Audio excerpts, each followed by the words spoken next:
चलिए सीधे लिए चलते हैं झांसी। अखिलेश यादव का संबोधन चल रहा है, आपको सुनवाते हैं। लेकिन बुंदेलखंड की जनता खाली छूट गई, खाली हाथ रह गई। इस सरकार ने बुंदेलखंड को आगे बढ़ाने के लिए, खुशहाल बनाने के लिए कोई ठोस फैसला नहीं लिया।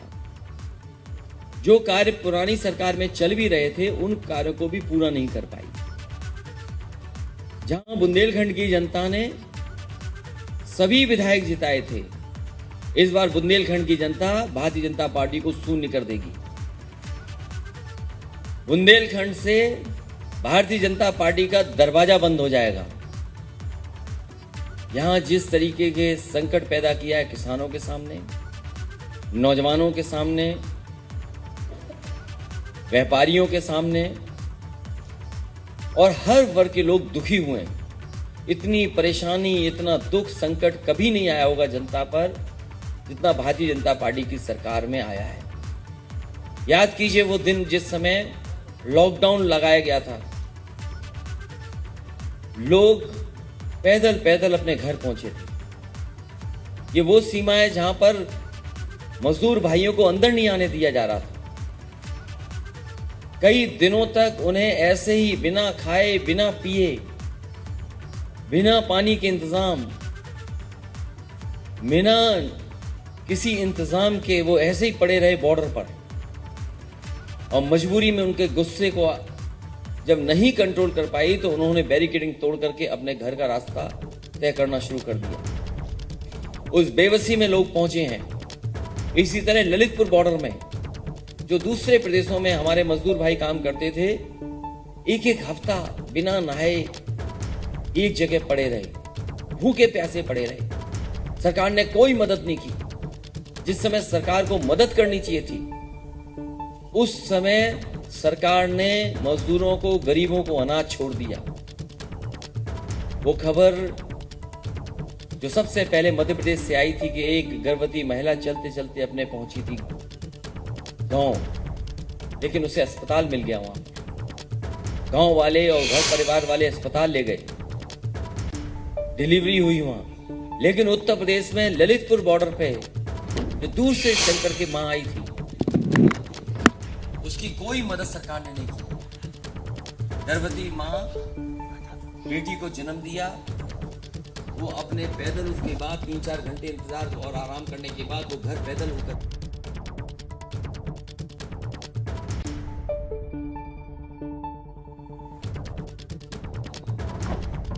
उसकी कोई मदद सरकार ने नहीं की। गर्भवती मां बेटी को जन्म दिया, वो अपने पैदल, उसके बाद 3-4 घंटे इंतजार और आराम करने के बाद वो घर पैदल होकर के गई। क्या कोई सोच सकता है कि जो लोग दावा करते हैं सरकार चलाने का, उन्होंने गर्भवती मां को ऐसे ही छोड़ दिया हो? घर भी पहुंची वो पैदल चल करके। क्या सरकार मदद नहीं कर सकती थी? इसी तरह बहुत सारे मजदूर जो घर नहीं पहुंच पाए, पहले ही जान चली गई उनकी। अगर किसी ने मदद की थी तो समाजवादी सरकार ने मदद की थी। उन परिवारों को 1-1 लाख रुपए मदद करने का काम समाजवादी पार्टी ने किया। परिवार वालों का दुख परिवार वाले ही समझ सकते हैं। जिनका परिवार नहीं है वो क्या गर्भवती मां का दुख समझेंगे? क्या उन मजदूरों का दुख समझेंगे जो अपनी सब गृहस्थी लेकर के, सब सामान लेकर के अपने सरों पर जैसे तैसे अपने घर पहुंचना चाहते हैं? और ये सरकार वो है जो लाइन में लगाती है लोगों को। नोटबंदी आज की दिए, लोग लाइन में लग गए। अभी जब महामारी आई उस समय लोगों को दवाई के लिए लाइन में लगना पड़ा, ऑक्सीजन के लिए लाइन में लगना पड़ा, बिस्तर के लिए लाइन में लगना पड़ा। इस बार बुंदेलखंड की जनता, उत्तर प्रदेश की जनता ने तय किया है लाइन में लग करके इनके खिलाफ मतदान कर करके इनको शून्य करने का काम यहां से होगा। यहां झांसी के लोग अब भारतीय जनता पार्टी के झांसे में नहीं आएंगे। यहां की रानी लक्ष्मीबाई, उन्होंने अंग्रेजों को नाक से चने चबा दिए थे, अंग्रेजों को खदेड़ दिया था, अंग्रेजों से भी खराब व्यवहार किया किसानों के साथ इन्होंने। जीप से कुचल दिए किसान। इस बार झांसी की जनता इनको अंग्रेजों से जिस तरीके से दौड़ाया था उसी तरीके से वोट डाल डाल करके इनको सबक सिखाने का काम किया। जिस जीप से कुचला था किसानों को, आज बताइए क्या कार्रवाई हुई है। सरकार बचाना चाहती है लोगों को। नौकरी और रोजगार के कितने सपने दिखाए इन्होंने। लखनऊ से लेकर के दिल्ली में बड़ी बड़ी होर्डिंग लगी है नौकरियों की, लेकिन बताइए कितने नौजवानों को रोजगार नौकरी मिली है। बड़े बड़े आयोजन किए गए इन्वेस्टमेंट के लखनऊ में, जिसमें प्रधानमंत्री राष्ट्रपति जी भी आए, वो सब आए। बताइए कहां पर कारखाना लग गया, कहां पर उद्योग लग गया। और जैसे ही चुनाव आया तो बताइए मिसाइल का सपना दिखा रहे हैं झांसी के लोग, बुंदेलखंड के लोग। यहाँ के लोग अब भारतीय जनता पार्टी के झांसे में आने वाले नहीं। चुनाव आ गया तो मुख्यमंत्री जी कह रहे हैं लैपटॉप बांटेंगे, टैबलेट बांटेंगे, स्मार्टफोन देंगे। और इस सरकार ने अगर अपना वादा पूरा किया होता तो लॉकडाउन में नौजवानों को और छात्रों को और आम लोगों को इतनी तकलीफ का सामना नहीं करना पड़ता। ये तो कह रहे थे हम डाटा फ्री देंगे, वाईफाई कर देंगे, लैपटॉप देंगे, स्मार्टफोन देंगे, टैबलेट देंगे। अगर दे दिया होता तो लॉकडाउन के अंदर इतनी तकलीफ और परेशानी का सामना नहीं करना पड़ता किसी को। लेकिन लैपटॉप क्यों देंगे? हमारे बाबा मुख्यमंत्री लैपटॉप चलाना ही नहीं जानते। अगर वो चलाना जानते होते तो शायद लैपटॉप भी देते, वो उसकी ज़रूरत को समझते। अब जब चुनाव आ गया है तो अब टैबलेट देने जा रहे हैं। कौन सी टैबलेट दी इन्होंने? ये नाम बदलने वाली राजनीति और काम दूसरों का अपना बताने वाले लोग।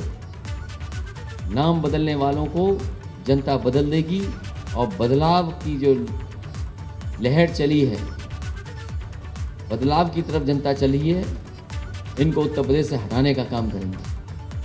100 से 112 कर दिया, 100 से 112, 100 से 112 से कौन सा लाभ पहुंच गया? इतना अन्याय पुलिस के माध्यम से सरकार ने कराया है जिसकी कल्पना नहीं कर सकते। सबसे ज्यादा कस्टोडियल डेथ है उत्तर प्रदेश में। सबसे ज्यादा नेशनल ह्यूमन राइट कमीशन ने नोटिस दी उत्तर प्रदेश सरकार। सबसे ज्यादा जात के आधार पर, धर्म के आधार पर भेदभाव अगर कहीं हो रहा है शासन और प्रशासन से तो उत्तर प्रदेश में हो रहा है। इसलिए जनता ने मन बनाया है, किसानों ने, नौजवानों ने, व्यापारियों ने मन बनाया, सरकार का सफाया होगा। बुंदेलखंड के किसानों को हम भरोसा दिलाना चाहते हैं। समाजवादी सरकार में जो पानी का इंतजाम होना शुरू हुआ था और तेजी से काम होगा। अभी तक तो ये सरकार हमारे काम का उद्घाटन करती थी। अभी जो उद्घाटन हुआ है वो हमारे चाचा उद्घाटन करके उनका भी उद्घाटन कर दिया। जो डैम बनने थे वो डैम अभी पूरे नहीं हुए, बजट नहीं दे रहे उसका। इसलिए समाजवादी सरकार बनेगी खेतों तक पानी पहुंचाने के लिए, और कम से कम हमारे बुंदेलखंड के किसान 2 फसल ले सकें, ऐसा इंतजाम समाजवादी सरकार में। साथ ही साथ बिजली का बिल कितना बढ़ गया है। बिजली का कारखाना नहीं लगाया इन्होंने, चाहे वो ललितपुर हो, चाहे झांसी हो, चाहे सोलर पावर प्लांट की बात हो, समाजवादियों ने बहुत कर करके दिखाया। चाहे सड़क, चाहे अस्पताल, चाहे जनता को सुविधा देने का काम समाजवादियों ने अपनी सरकार में बड़े पैमाने पे किया है। अपनी माताओं बहनों को जो हम सम्मान देते थे समाजवादी पेंशन के माध्यम से, आने वाले समय में इस महंगाई में अगर हमें 3 गुना भी देना पड़ेगा तो 3 गुना भी दे करके उनका सम्मान बढ़ाने का काम समाजवादी लोग करेंगे। आप कस्टोडियल डेथ की बात कर रहे हैं। इधर गृह मंत्री अमित शाह सहारनपुर में आंकड़ों के जरिए जो है आप ही के दावे पे जो है सवाल खड़े कर रहे हैं, इसको कैसे देखते हैं आप? नेशनल जो भारत सरकार के आंकड़े हैं, उन आंकड़ों में कम से कम ये बताना चाहिए कि महिलाओं और बेटियों पे सबसे ज्यादा अन्याय और अत्याचार कहाँ है। वो उत्तर प्रदेश है।